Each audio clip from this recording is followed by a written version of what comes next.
How we doing, folks? Welcome back, Maidencast, and you know why. Old Brucey is back on the firm. So yeah, it's a Brucey bonus, people.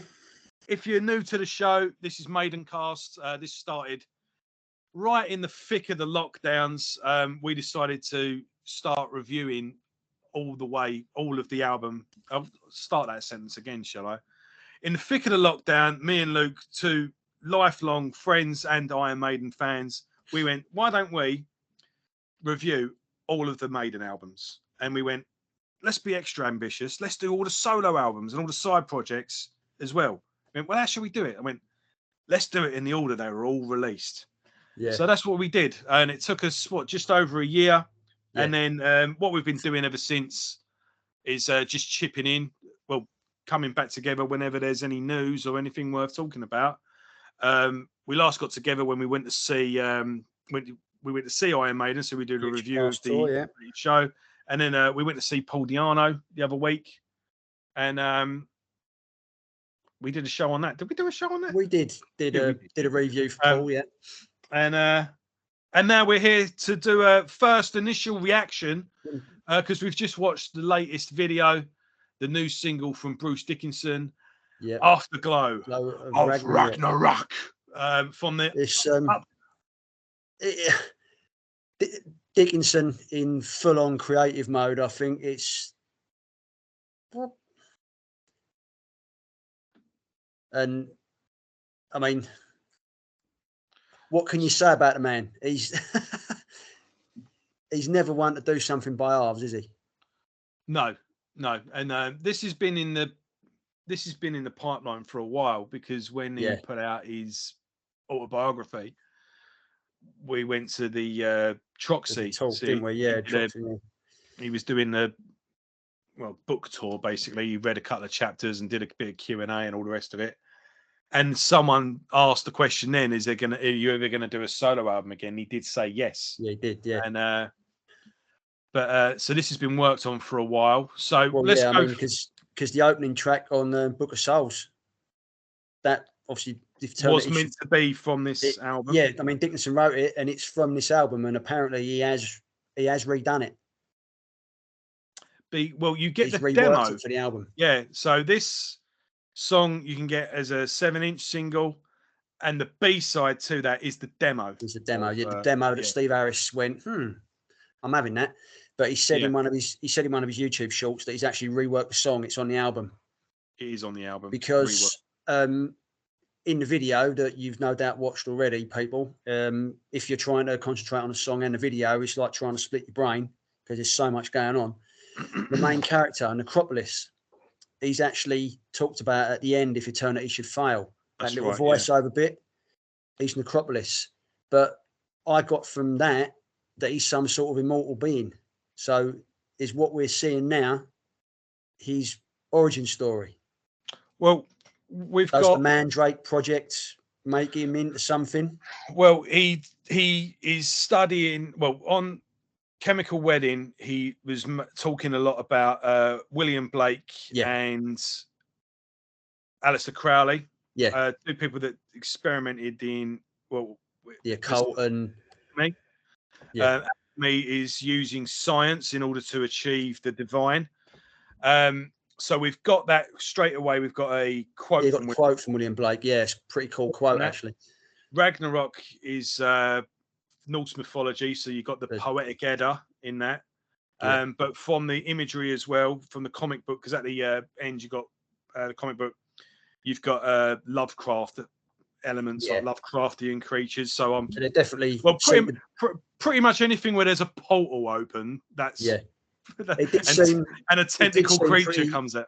It did seem pretty end of the worldy as well. The end of the video, didn't it? The shots of the Eiffel Tower and all the rest of it, and heavily influenced by what he did for Writing on the Wall. I would say all the post-apocalyptic sort of thing of that has definitely bled into this and helped him form. Well, I mean, that was biblical, wasn't it? But but like I say, the imagery of all the rest of it is. Mind you, I say Lovecraft, but Lovecraft was definitely influenced by Norse mythology anyway. Yeah. So, because Norse mythology is all different gods and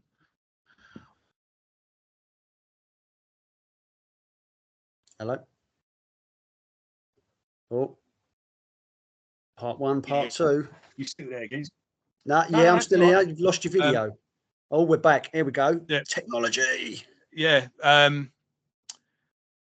Robert E. Howard as well. You got that.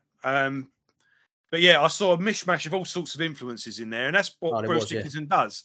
He well, it's what all the but don't steal from anyone, steal from everyone. And that's it. Yeah, looks like what he's done. Yeah. And yeah, it's he's a bookworm. He always has been. So yeah. Bit of mythology, bit of Lovecraft, bit of classic horror, bit of William Blake as well. Cool, this is all good, and he's crafted a story using, like I say, nicking from everyone. And this is our little taster into that, isn't it? And and it look. I mean, the video it's kind of not low budget, but it looks like it comes up at the end. It's been edited by Adobe fucking Pro or whatever, so it's very, very fucking DIY. But when the characters talking with the red eyes and that looked really cool. That was it's so it's obviously a project where someone somewhere is messing about. The scientific, because all the stuff's redacted and it in the files and that. Similar to Stranger Things is basically Lovecraft, you know. I mean, in this, what the Mandrake Project, what they play in God, like you say, because alchemy all to do with achieving the divine through science. So are they trying to do that, and they're bringing about the end of the world? We will find out on the album, no doubt, because it's going to be a concept and half. You can't skip a song, I don't think, on this. It's looking like, well, so we know it's called the Mandrake Project. We've got Afterglow. It's back. Roy Z is back on board. Yeah. So he's been writing with him the whole time. He's not been in a rush to finish it. So no, definitely you not. know that this has been crafted to perfection. Yeah. So it's going to be a concept album, and we're going to get a comic book to accompany it by the looks of it as well. Graphic novel, whatever your persuasion is. And what is the difference? I've never understood what the difference Comics are for kids, graphic novels are for adults. That's a great line as well, isn't it? It's the same thing. Enjoy what you enjoy, people. Don't fucking worry about labels. Yeah, exactly. But I think it is just so people can. Yeah. So they can be 45 and go into the shop and go. Can I have a graphic novel? Yeah, that's it. It's like when you grow up, you start eating chicken goujons, not chicken nuggets. That's it, not chicken nuggets. Yeah. So, say videos definitely, like say, low DIY, low budget, and out there. I don't like any much choice, but you're trying to listen to the song, but you're also trying to take in the video as well. So it's a bit of a shit. Let's get into the song. Yeah. The song is up on all your favourite streaming platforms. I had a quick listen to it on Spotify just now, and it's very heavy, very classic, very, very Bruce.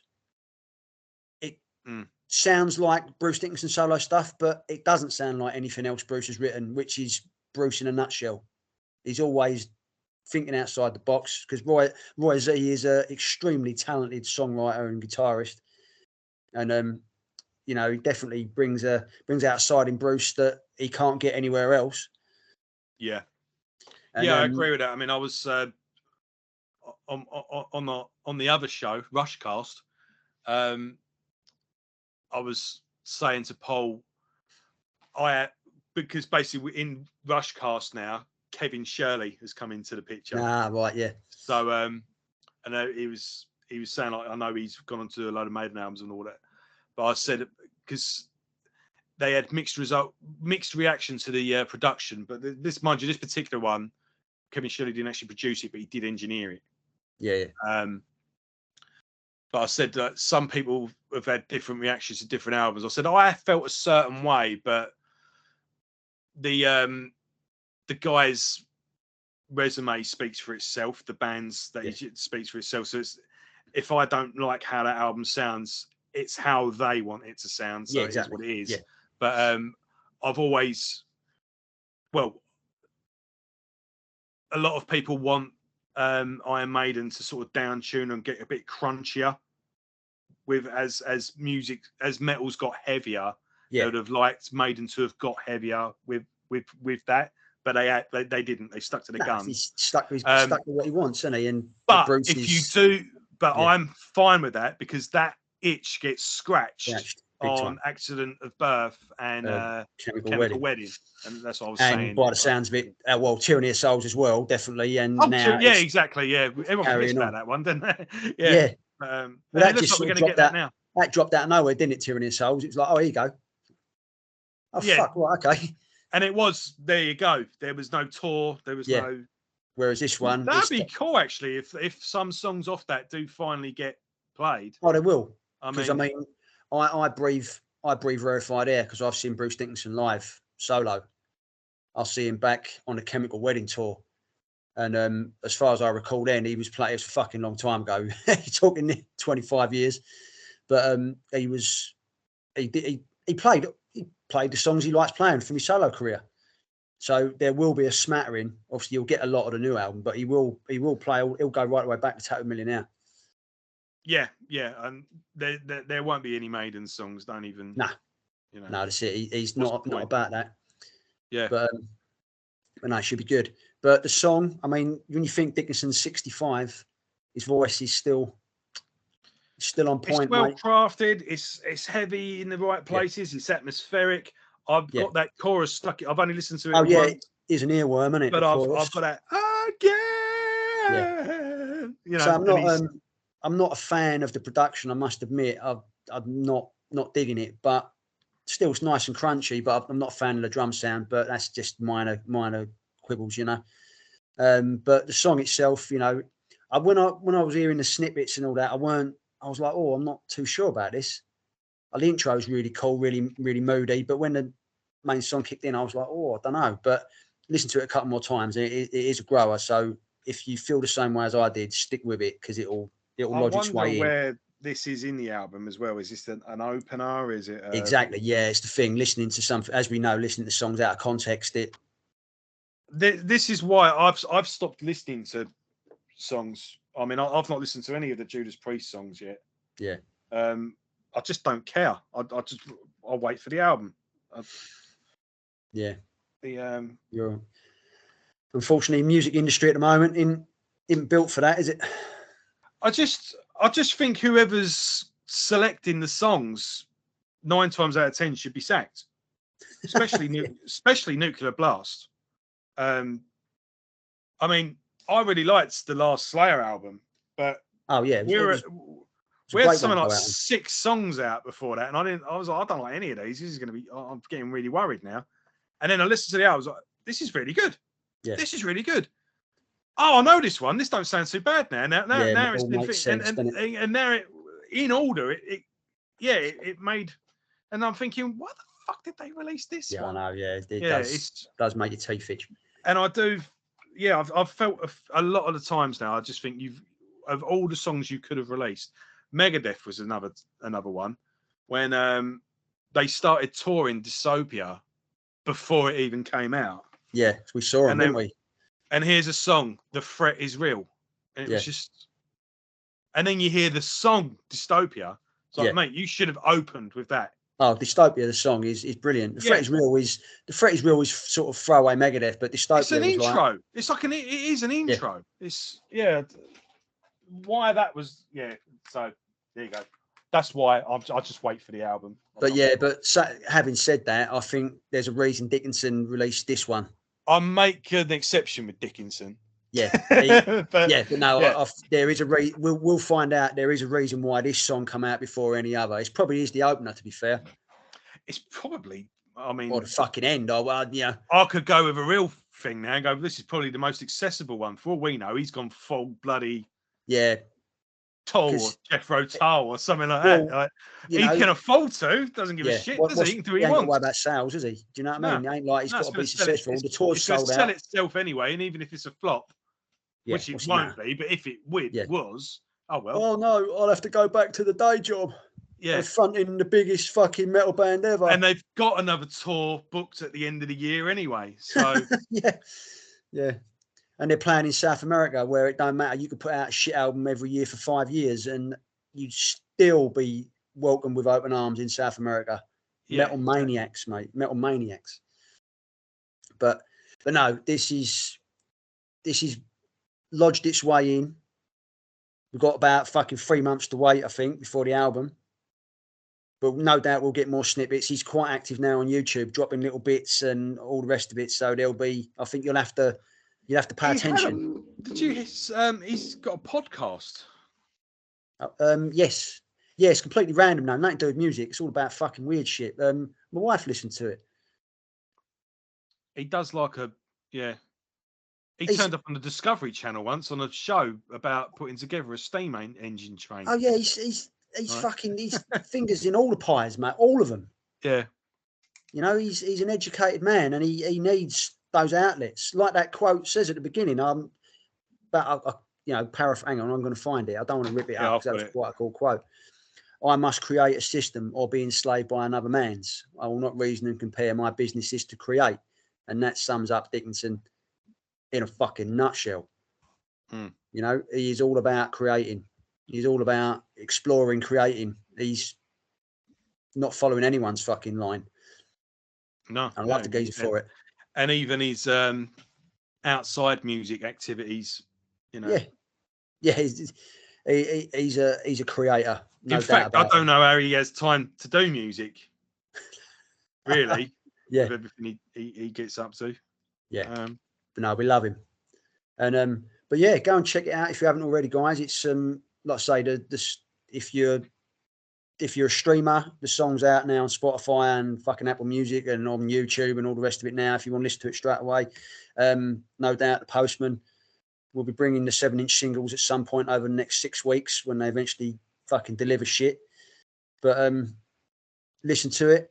We'll be back with any more news that might leak out.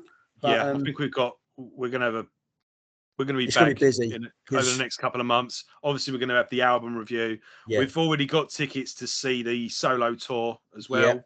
Yeah. So, Kentish Town Forum. Oh, what a venue!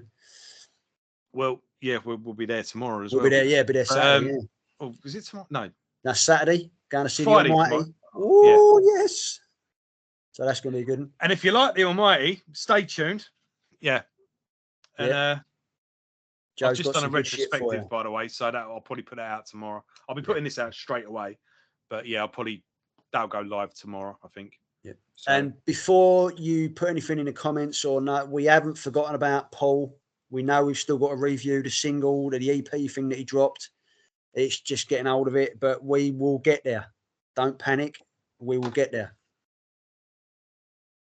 Oh, look, there you go. I went to see Paul again last night. Might as well talk about that, mightn't I? Yeah, I fucking had to blow it out. I was ill. So it's pretty cool because I've got to the point where I just accepted I was never going to see Paul live. And in the space of a couple of months, I've seen him 3 times. 3 times in a month and a half, yeah. He's done 4 shows in London and I've gone to 3 of them. So, yeah, fucking cool.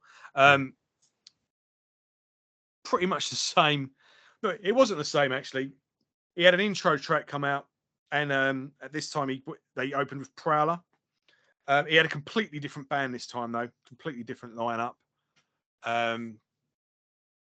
There was rumours of a song being played. It must have been from Killers because he's done the first album for himself. And all of those songs would have been played. At the one of the earlier shows, they did jam it. So it obviously didn't go well. Right. Because it was on the set list and they did play it. But on the set list, it actually said jam next to it in brackets. Right. What was Prodigal Son, we're talking about, guys. There was a rumour he was going to do it, but it sounds like it didn't go well. So, which is a bummer, because I think everyone loves that song. Yeah. And to this day, I don't think anyone, be it Maiden or no one's touched it. Has touched it. So that would have been really cool. But instead, we got a cover of Holiday in the Sun by Sex Pistols. And that just came out of nowhere. And it was just because it starts with a.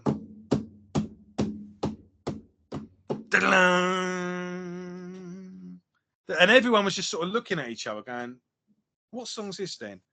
And then. And all of a sudden, everyone just went, oh, Sex Pistols. And the place just erupted. And Paul did it really well. He kind of, he had the Johnny Rotten style, but he kept it Paul. And it was just a nice little surprise at the end. It was just like, fucking cool. And then he said like he can't. He said I can't believe. You know what he said? Shall I say it? It's on YouTube. I don't know if I'm allowed to say it. No, I better not.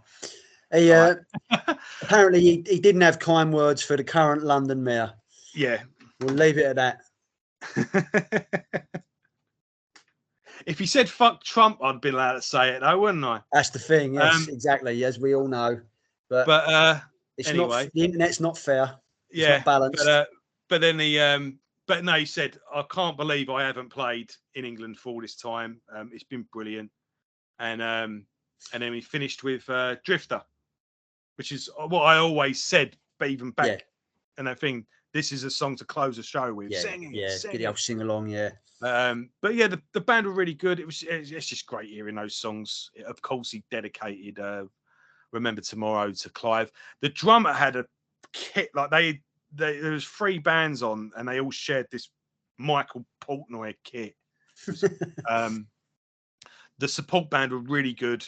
I'm going to be doing a video about the support bands on the in the next day or two. I was really impressed by them. Nocturnal, they were called, but I'm going to be doing a video covering them, so watch out for that. But they were fantastic. No, it's just really good gig, really good night out, and yeah, it was great seeing Paul. It was 3 times in my favourite venue as well, the Underworld, for all the right and wrong reasons, and yeah, it was really good. He's still in a lot of pain though. Like he was still a bit grouchy at the beginning, but again, once he's settled in, it must be a pain in the arse getting through those corridors and up ramps and fucking hell, yeah. I don't think, well, of course he doesn't like being in a wheelchair, but I think I don't know, he's just really agitated when he gets on the stage, and it takes him a while to get into it, take it off, the old adrenaline flying.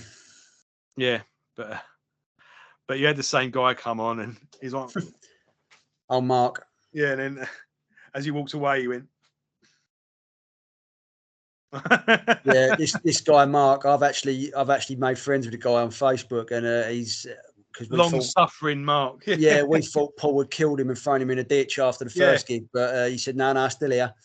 So he gets about, and he said no, I'll still suffer, but I love it. So fair play to the guy. Well done, Mark. Big up. Hope you check the videos out. But no, but hopefully now. That's what he said as well. He said that this is his 10th show on the road. I mean, the guy works, Yeah. And once he got going, actually, once he lightened up, he had some really good banter in between the songs. I'm trying to think of some stuff now, but the crowd were, everyone was laughing and that. He was, what was it he was saying? Oh, he said this next song, that no one knows this, but the Stevie Wonder actually wrote the lyrics for it. And thing is, we couldn't find them, and it was Transylvania, stuff like that. Yeah, it was. Once he settled down, he was. He got in good spirits. Yeah, he's he was having a laugh with everyone. He's still a cockney geezer, isn't he? So, yeah, and the how can you not? The crowd were just happy to see him, and everyone was giving it the old, Murders in a Room. Whoa. Yeah. No. Here's one thing as well. He's always saying, "Oh, this goes out to the Hell's Angels," and that. Yeah. Place was, the Hell's Angels were there. Yeah, they had all the jackets on and everything. Yeah. They had the one there that goes around in London. Yeah. So, got out of there sharpish. So. Yeah. Don't cross them.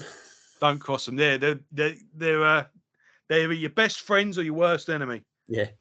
Was from what I gather. I don't know. Yeah. No, fair play. That's generally the thing. Yeah. They're your best friend or your worst enemy. Cross them at your peril. So, but he does talk about them a lot, and he's always like, "Yeah, the Hell's Angels." No, they were there. Yeah. They were there. In that little VIP bit, there's loads of them. Yeah. So. Yeah. All right. Well, that wraps it up, folks. It does, yeah. Go and check it out. Have you gone to see Paul at all on any of these shows? What did you think? Yeah, let us know. What do you think of Bruce's new song? Are you going to go to any of the shows? Let us know. Yeah. And we've mentioned the other two, so may as well mention Blaze. He's announced a load of tour dates as well for the end of the year. So we'll be going to those. That fucking maniac, he's like quadruple bypass. Fuck off. I'm going back out on the road. So fair play to the geezer. So he is the man that would not die. Yeah. Quite literally. So and I've got, because he's doing a couple of Wolfsbane shows just before Christmas, isn't he? Yeah. And he's done a couple of solo shows recently, but then nothing till the end of the year, like September. I think that's all is. Yeah, he's gonna have a rest, and so they're probably. I think we're gonna get an album. Yeah, it'll be an album. Yeah. How fucking awesome is it? And it's 2023, out, nearly 2024, and you've got Diano back out doing shows, Dickinson back out doing solo stuff, and Blaze just smashing it out after having a fucking near-death experience and still putting out quality gear and doing shows. It's fucking yes, mate. So all three of the singers are active, putting out material, touring. And fucking Steve Harris is doing solo shit. Adrian Smith's doing it. Maiden are alive, mate. Plus, you got a Maiden tour at the end of the year as well. Yeah, fucking Future Past tour still going. Yeah, you know, it's a good time to be a Maiden fan. Never have they been more relevant, more vital, and still influencing the next generation. Yeah, fucking awesome, mate. Yeah, up the irons. On that note, if this is your first show, if you just picked this up, go onto my channel, look at the playlist. Maidencast is all there. It's a nice little box set lined up for you. So on my channel, so if you're on my channel as well, it's on there. It all links to Joe's Nightmare Cabin. So my channel, Luke Silence, Joe's channel, The Nightmare Cabin. Let's check them out either way. Let's get drop some comments, drop some likes. Do what we did. Get your CDs out. Go listen to the album one by one. Use us as a companion piece. Use it as an intro, or spend the week listening to it and then listen to us on a Friday night with a beer. Tell us why we're wrong. Tell us why we're right. What do you agree with? What do you disagree with? Tell Luke he's an idiot and Killers is really good. And it's your show. So join in the conversation. It's there for everyone. Yeah, that's right. And we'll see you all soon, folks. Have a good weekend. And it's goodbye from me. And it's goodbye from him. Take care, folks. Bye.